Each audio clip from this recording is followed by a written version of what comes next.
I'll tell you the story.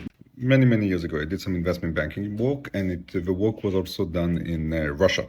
So I don't know if you guys know, but I worked in Moscow for 3 years of my life. And this is a story about business risk. So me and a team of people were working on a very large deal. So an owner of his company was very interested to selling his company for a lot of zeros. We helped find a buyer, and it was a South Korean company, and they came and they sent like 17 people to do the diligence. So I don't know if you guys are familiar with the work of doing deals, but when somebody's about to buy a company, they do diligence, they take a look at the assets, they look at financials. And this was a work of about a year and a half. So when you think about risk, right, about business risk, right, you're saying the product is not good enough. You have cyber risk, you have financial risk. Are you covering your assets? How much debt do you have? All those things, right? So those are like the business risk we usually think about. So after about a year and a half working on this deal, and think of this was a lot of work, right? This is almost like starting a small company, like a small project, right? 17 people coming from the client to check the assets and so on. The owner of a company that was selling killed himself.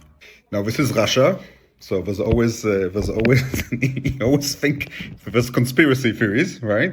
Conspiracy theories, but as far as I know, he got depressed and he unfortunately killed himself. He killed himself and he died, and it's a terrible thing. But for me, except the human tragedy of it, but it's sad. It's always to think like that business risks come sometimes from the weirdest places. Because when you think about all the things that possibly can go wrong, right?